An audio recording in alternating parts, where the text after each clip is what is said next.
Hello, my name is Olivia Steed, and I am a therapist in training and a member of the Aani and Nakota tribes. On November 30th, 2019, I was reported as a missing person. When we hear about missing and murdered Indigenous women, we only hear just that. We rarely hear the story of what happened or why. Within Mmiw, every woman is different and every woman has their own story. Well, I sit before you today because I wanted to tell mine.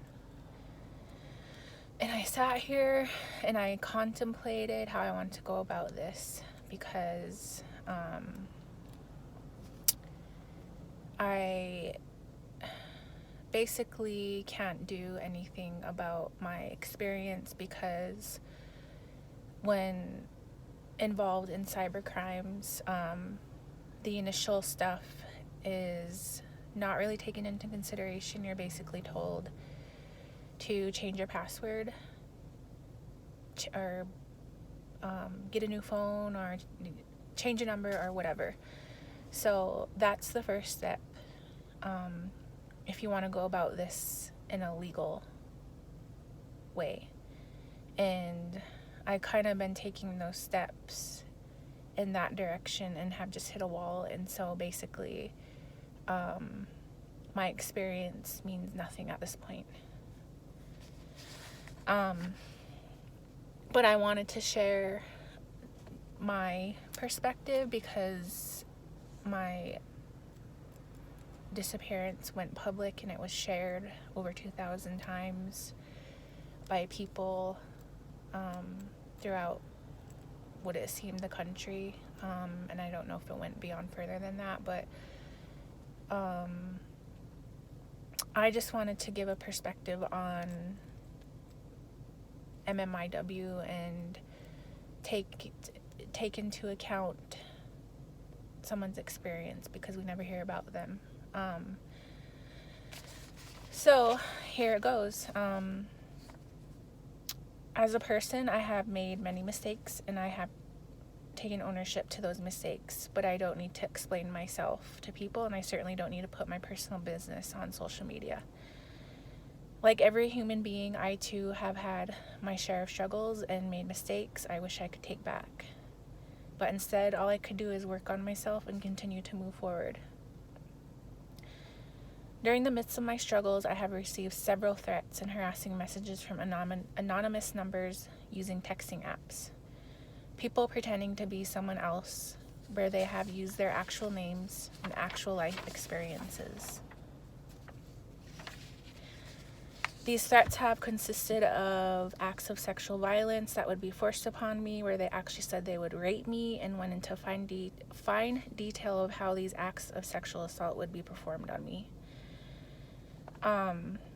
This individual or individuals have body shamed me, put down the way my body looks, the way my face looks, made comments about my nose and that I need a ton of makeup to cover the way I look. This individual or individuals have somehow got into a previously owned phone or cloud and got hold of very intimate photos that they have threatened to spread on social media. They got a hold of numbers on my phone and would text individuals telling personal information about what was going on in my life. They have brought up instances of my past and made subtle comments about specific events. I am sure I have missed what other things this individual or individuals have done or said to me, but this is just the gist of what I have experienced. Throughout the entire experience, I have been blamed, slut-shamed, been called names, body-shamed, which only contributed to self-guilt and self-blame. I am paying for my mistakes with guilt and shame on my own terms, but I don't think anyone deserves to be constantly blamed by an anonymous person who thinks they have say of what I should be doing in my life and then threatened with personal pictures as an act of revenge for destruction that I have done. What some people don't realize within Mmiw, the perpetrators are people within our own communities. which this person clearly is. What people don't realize is that individuals, both men and women, are quick to blame only the women, and the focus becomes solely focused on just the women. Indigenous women are an easy target, and we become this huge opportunity for anyone to put down and abuse, whether that be emotionally, mentally, physically, and even spiritually. Attack, belittle, and sadly kill. What this person has done is take my peace of mind, my ability to feel safe in any capacity, self-guilt and blame, shame, being disgusted with myself, feeling pathetic, and increased anxiety and depression that I already deal with. This whole ordeal has made my anxiety and depression severe. Prior to November 30th, I had one instance where I admitted myself into a psych unit because the harassment and threats became too much. On November 30th, the threats and harassment became even more. That I just wanted to disappear, and that's what I did.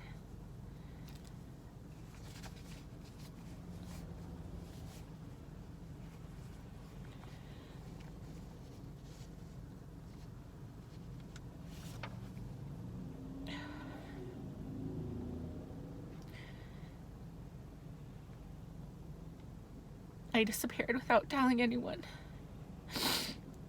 To be honest, I didn't want to live anymore because I figured if I was gone, the harassment would stop.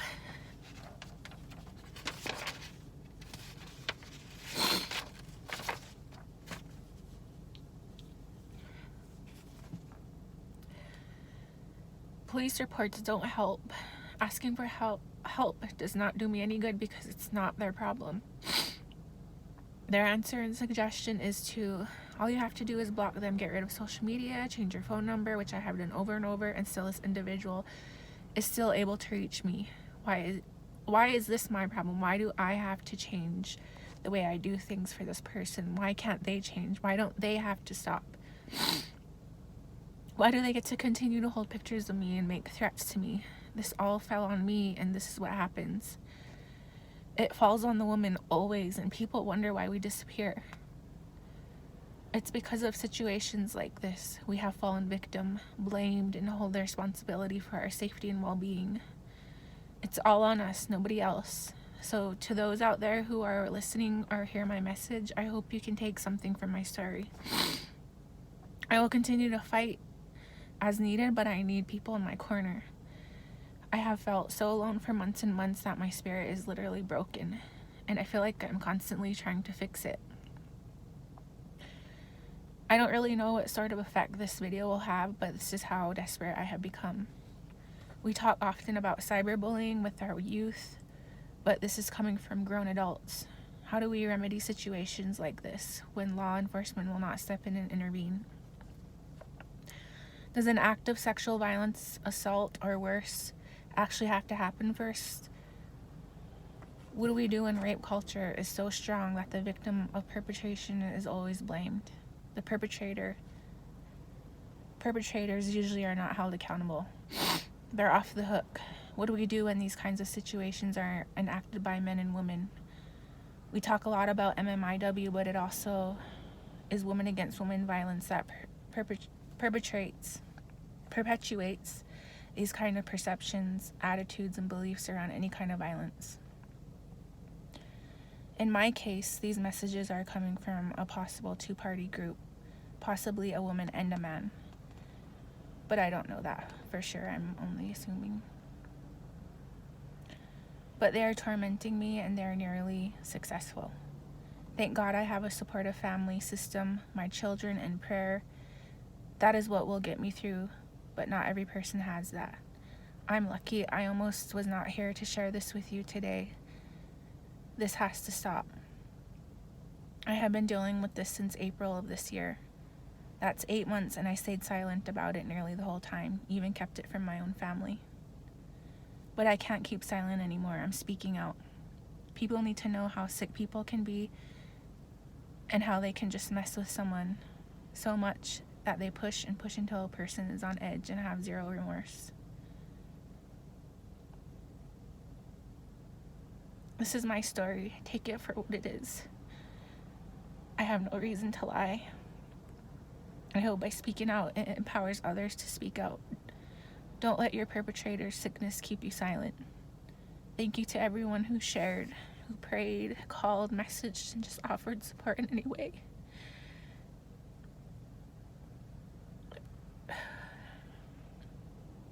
Your continued support, love, prayers, and friendships are so very appreciated. Thank you for listening to my story.